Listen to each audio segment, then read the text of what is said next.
Hello, everybody. Welcome to the Buckeye Weekly Podcast. I'm Tony Gerdeman here, as always, with Tom Orr. Tom, how's it going?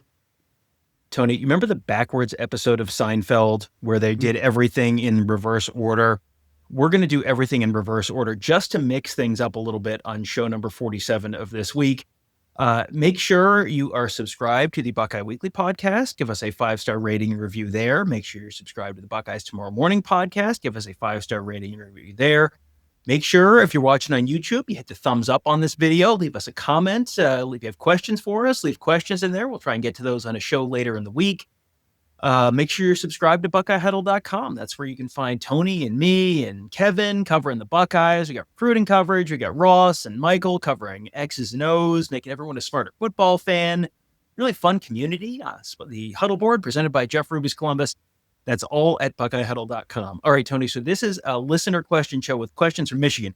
Do we have to answer the questions and then read them, or can we just do them in the regular order for the rest of the show? No, you can read them and then we can answer them. We just have to do it very slowly. All right. So these are all questions from Michigan fans because we have a number of Michigan fans who have started listening to us over the years. So we appreciate that. We enjoy having the back and forth with them as well. Usually very respectful, which is not necessarily the norm on the internet these days. We appreciate that as well. So this first one is from at Dino Tetomasa 2526. Good stuff, guys. I think these guys are important. Rayshon Benny, Trey Pierce, Trey Williams, and Demond Payne. Whether Michigan keeps this game close or not, it'll rest on those guys. Because if Michigan can stonewall the Ohio State running game, they can stay in the game. What do you think? Yeah, and this was in response to our 5 Michigan players to be concerned about if you're Ohio State. And we didn't talk about any of the defensive tackles because, for one, none of them are Mason Graham, and 2, none of them are Kenneth Grant. And basically, they rotate 4 guys. They're all big bodies. 3 of them are transfers. Rayshon Benny is the guy that's been at Michigan forever. He's the lone non-transfer in the group, and they don't necessarily get into the backfield. They will occupy the line of scrimmage, and they'll stay fresh. I don't really see any game breakers, game wreckers, things of that nature. Not that you need those guys to win, but it sure helped last year. But they've also been very good against the run this year. Their 2 losses, though, have been the games where their opponents have rushed for the most yards. So I think that's, if Ohio State rushes for 140 yards against these guys, then that would put them in the air of probably winning based on the rest of the schedule that Michigan has faced this year and what the other opponents have done. But these 4 guys, they're not Jags. They're not just a guy. They're experienced. Damon Payne didn't really do much at Alabama and then transferred in. He's from Michigan, but Trey Pierce has started all season long. Rayshon Benny, those 2 guys have started all season long, and they're kind of active. I think I tallied it up earlier in the day. These 4 guys have 80 tackles total. Ohio State's top 4 defensive tackles, 98 tackles total. To give you an idea, Cade McDonald has as many tackles for loss, I think, as these guys, and more tackles for loss in Big Ten play. So, when we don't talk about them, again, we're only talking about 5 guys in that other show. So you can only mention so many, but I don't think any of these guys would fall into that category. Yes, when we do a show called 5 players that Ohio State needs to worry about, we can only mention so many, and the so many is 5 because that's the number in the title of the show. But yeah, this is a position group that's solid, good, but not amazing. I think Michigan fans would probably grudgingly admit this is not a group that is as good as last year's defensive tackles because, as you said, there is not a Mason Graham. There is not a Kenneth Grant here. The biggest difference-making defensive tackle on the field on Saturday is going to be Caden McDonald, who is going to be wearing scarlet and gray, and that's going to be different from last year because Ohio State had 2 very good defensive tackles, but Kenneth Grant and Mason Graham went higher than the guys on the interior of the Ohio State defensive line last year. So in terms of the NFL draft, Cade McDonald is going to go higher than any of these guys from Michigan because he is really the guy who's a difference maker. These guys are solid, but these are not guys who are going to win the game. They might not lose the game for Michigan. I don't think Ohio State's going to be able to run wild all over the Michigan defensive line by any means. But I don't know that these are guys who are going to be the difference makers who single-handedly win the game in the way that Mason Graham and Kenneth Grant did last year. That to me is a big difference, because then someone else has to win the game, because those guys really were maybe the single biggest key last year. And I don't know that Michigan can rely on exactly the same thing this year. No, I would agree. All right, next one from It's Michael on the Move. The 5 players Ohio State should worry about is the Michigan offensive line. Joe Moore candidates, and they are really paving teams now.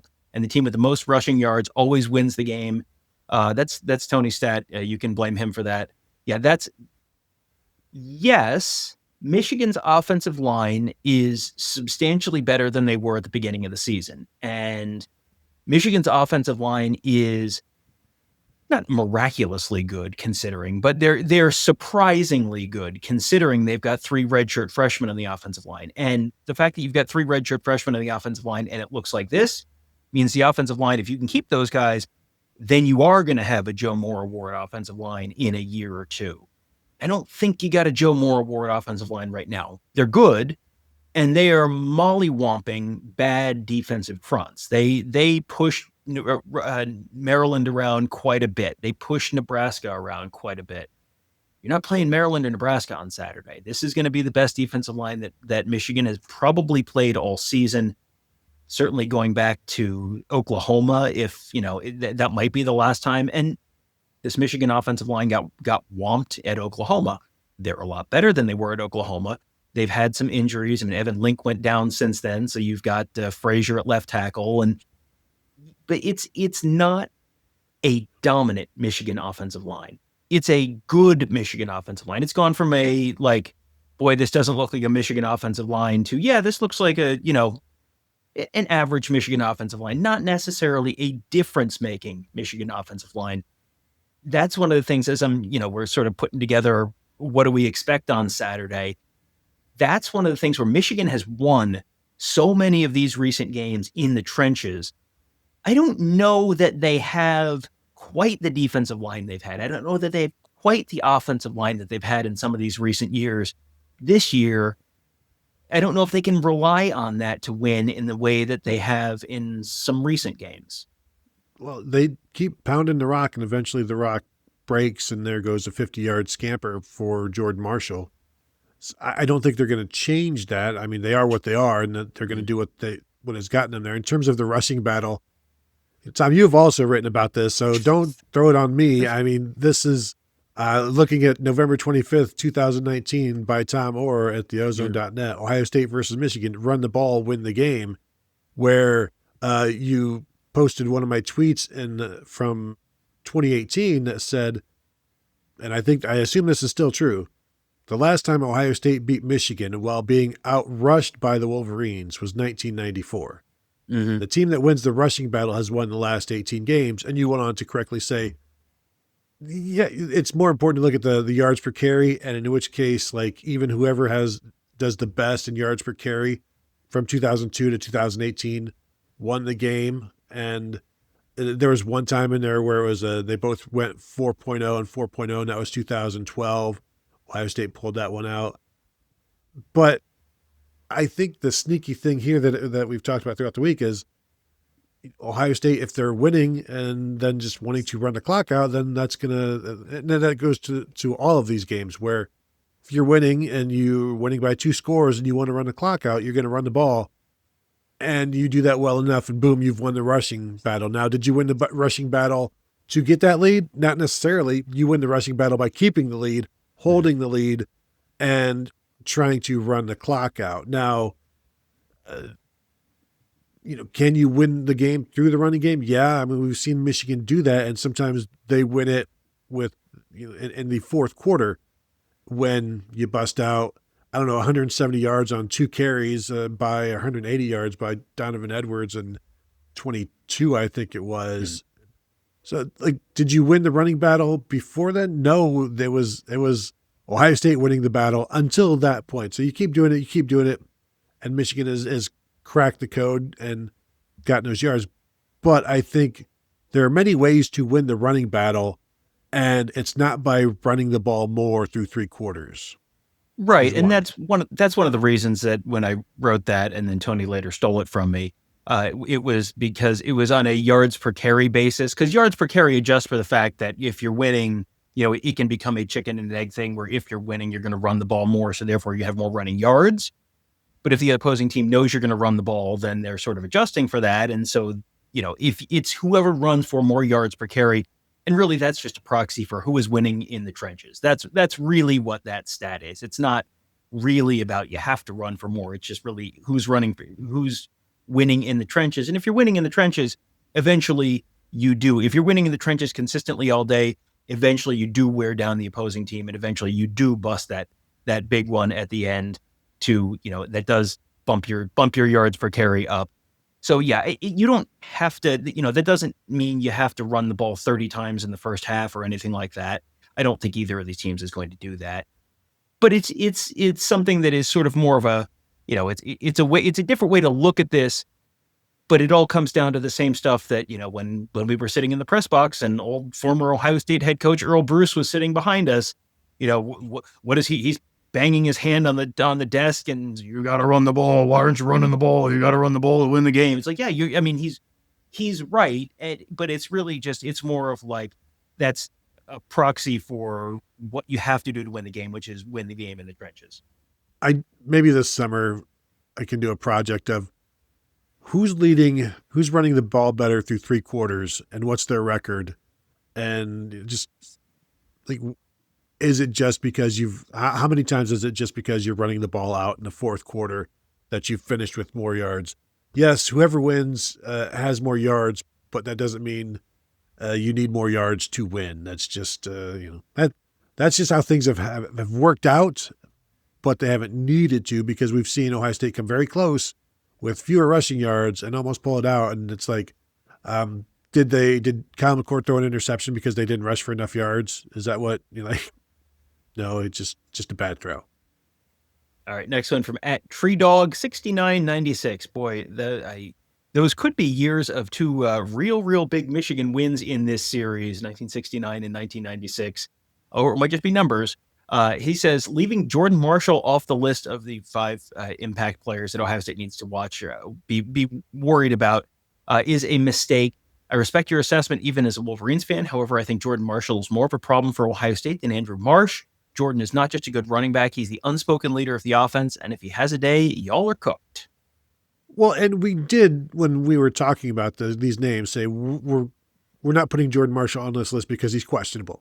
And with the caveat, if he isn't, then yes, he definitely deserves to be on this list because he's been fantastic since he's been inserted as a starter. But even before then, he was a very good complement to Justice Haynes. And he's grown because he started pretty slowly early on and was relatively unimpressive. To this point in the season, 143 carries, 871 yards, 10 touchdowns, 6.1 yards per carry. Very, very good. But he had four 100-yard rushing games in a row until he didn't play this past week at Maryland. 133 against Washington, 110 against Michigan State, 185 against Purdue, 142 against Northwestern. Never worse than 5.3 yards per carry. But early in the season, 2.6 yards per carry against New Mexico, 3.1 against Oklahoma. And then he started to come on, and he's been going ever since. And he hasn't had a bad game since Oklahoma, frankly. I mean, he's not been the bell cow for like the first half of the season because of Justice Haynes. But even then, 6 for 80 against Nebraska, 9 for 44 against Wisconsin, 14 for 68 against USC. Not great. That was the loss. 9 for 28 against Oklahoma. That was another loss. If he's healthy, yeah, you got to be concerned about him completely. Wrap him up. Also, that's my advice to Ohio State because so many times we've seen him just pop out and very Blake Corum-like in many of his carries this season, where it's like you maybe lose sight of him a little bit, or you've got him wrapped up, or you lose leverage and there's nobody there. And they've gotten some really good blocking and also some bad defense at times. Hmm. But my advice is just if he's playing, wrap him up, and that's half the battle because some teams just have not been doing that for him. Yeah, for a while this year, it felt like both he and Justice Haynes were kind of having the Donovan Edwards games where you look at the top line numbers, it's like, wow, he had a good game. And it's like, boy, there was a lot of twos and threes in there. And then there was a 43, and then the average looks great. And it feels like towards the back half of the year, maybe starting with that Washington game, he's been hitting stuff more consistently for 5 and 6 and 7.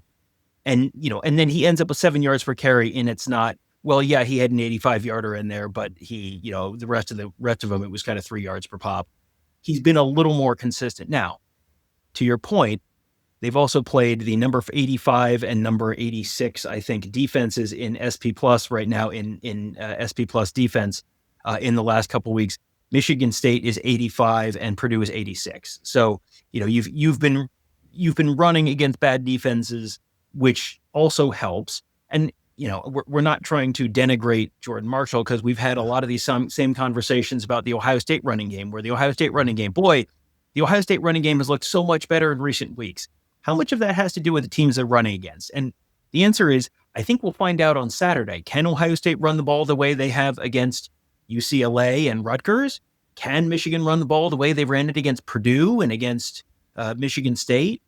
That's going to be really interesting to see on Saturday, because both teams have been running the ball really effectively. And if you go back and listen to some of the Michigan Monday shows we've done over the course of the year, there have been a couple where it was like, okay, like now we're seeing stuff out of Jordan Marshall that we didn't see before. This is kind of new.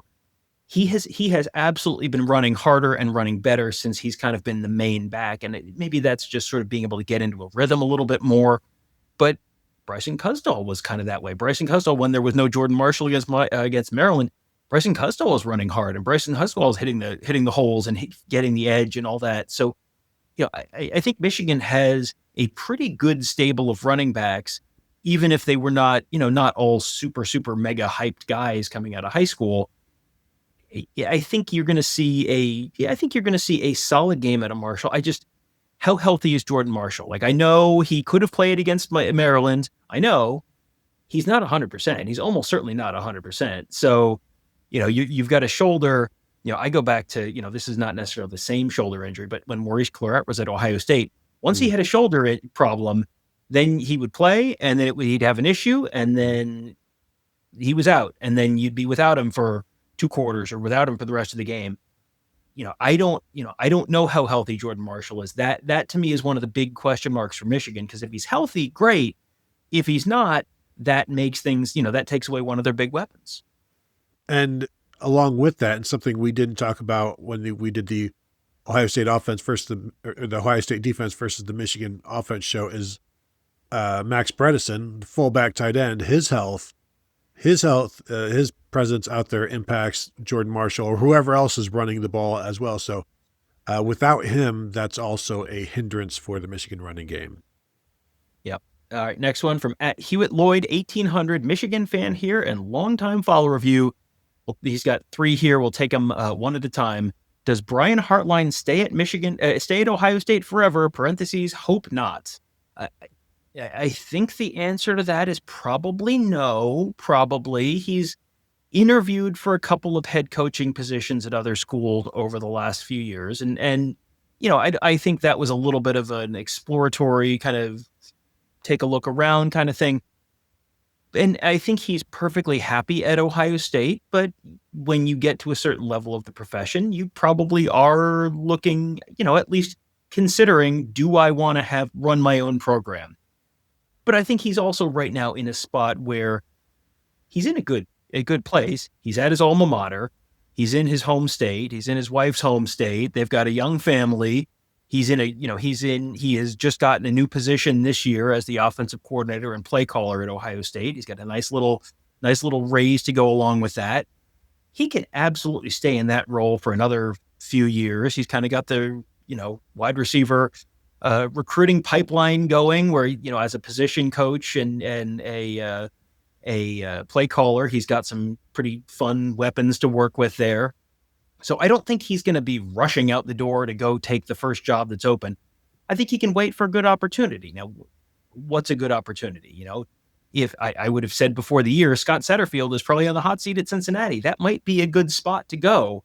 We've seen Cincinnati make the college football playoff, and if they're willing to invest the resources that it takes to really compete at the highest levels of the sport, then yeah, they could potentially be that kind of team. And you're staying in Ohio and all that. If Jeff Brom, for example, at Louisville goes somewhere else, this is going to be a crazy coaching cycle, and it's not Hmm. necessarily he's going to take the whatever job is open now. Whatever coach takes the open job now, that's going to open up another job. So if Louisville opens, something like that, could I see him taking that? Yeah, I don't know, maybe. I mean, it's certainly a possibility. He's not taking the Penn State job. That was incredibly stupid. No, he's not taking the Penn State job. But is he, to answer the question, is he at Ohio State forever? I don't, I certainly am not saying he's leaving tomorrow, but I also don't think he's at Ohio State until he retires at the ripe old age of 78. I think if the Miami job ever opens up, for one, he was a Miami Dolphin. For two, then the Hurricanes would love to finally start getting some of those South Florida Express players down there. But he's this is his second kind of stint as Ohio State's offensive coordinator. Kevin Wilson stuck around for 4 years because it looked like his head coaching days were over, and then he decided I'll go coach at Tulsa. He's not going to be around forever. He's going to be a head coach at some point, because that's just the natural stepping stone. And once he went from receivers coach to offensive coordinator, that told you, okay, now he's on the path. Now, Mm-hmm. now he's decided that just being receivers coach is not enough. So make friends with the fact that he won't be around forever. And of course, Michigan fans definitely making friends with that. Yeah, I think that's a good way to look at it. Nothing imminent, I don't think, but not a guarantee that he's at Ohio State forever. He could absolutely, if he goes to fill in the blank school, USF. If Alex Golish goes somewhere and the USF job opens, that's not Miami, but it's Florida adjacent, and I mean, they're building a new stadium there, and they're a new facility, something like that, a new indoor building. I forget what they've got a new stadium, I think, coming there. That's a program that would be maybe intriguing to him. I don't know. Well, he'll tell you no, he's not looking anywhere, but you don't interview for stuff if you're not looking anywhere. No chance. So we'll see where that goes. This is another one here. While Julian Sain's percentage completion percentage impresses, do you truly believe he's better than Mendoza? I I think we may find out, and really is how do you know? It's if they play in the Big Ten championship game, it's Fernando Mendoza against Ohio State's defense, and it's Julian Sain against Indiana's defense. I think you're talking about the two Heisman front runners at this point, and we know, Tom, that's the only way to judge a quarterback is are you in the Heisman mix? But I was looking. I was a little surprised. Fernando Mendoza's only had one 300-yard passing game this season. Now, he did throw for 299 against Wisconsin the last time out for the Hoosiers, but his numbers very, very good. 73% completion, 30 touchdowns, 5 interceptions, and is maybe I think second in the nation in pass efficiency behind Julian Sain. All I know is I've seen some things from Julian Sain that we've not seen from really any Ohio State quarterback in terms of his accuracy, and I've seen people kind of pushing back, like, why are so many people talking about completion percentage now as this big time stat? And it's like, well, for one, what we're seeing from Julian Sain has never been done before, so you're going to talk about it. I think what Bo Nix and somebody else, they hold the season record for completion percentage at like 77 something, and right now he's at 79 something. The toughest games on his schedule are still to come, so I would expect that to drop. But just what we've seen from, do I think he's better?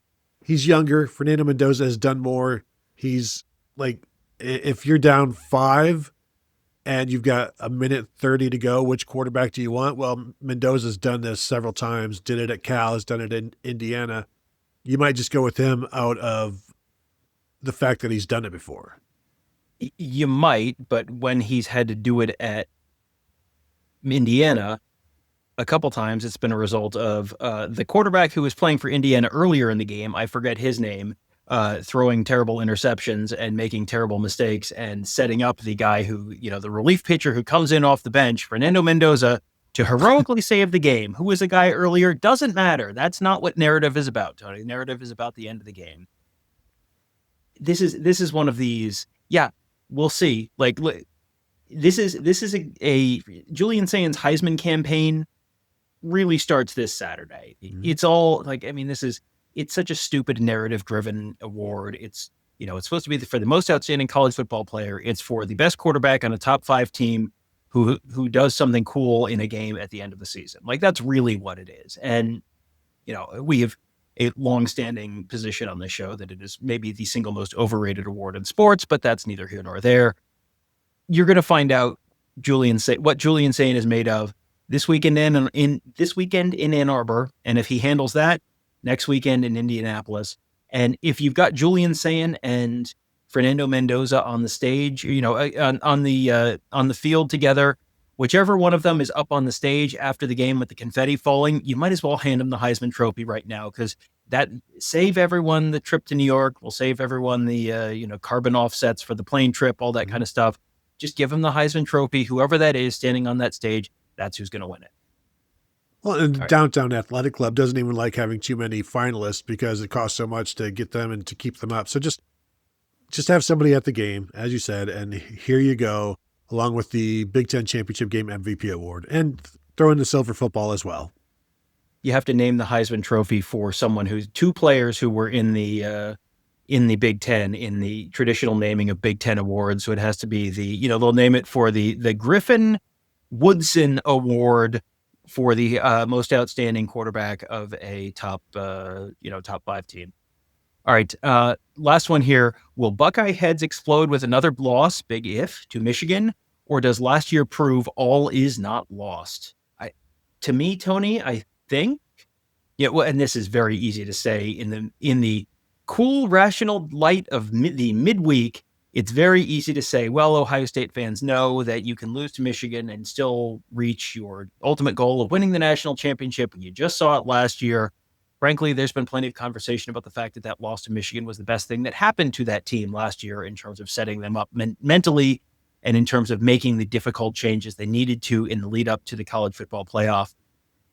So that's a very easy thing to say in the cool, rational light of midweek. Tony, at 3:30 p.m. on Saturday afternoon, I'm sure people's heads will be exploding if they lose to Michigan again. But then 10 days after that, 7 days after that, you're probably back to the cool, rational thought, for most people at least.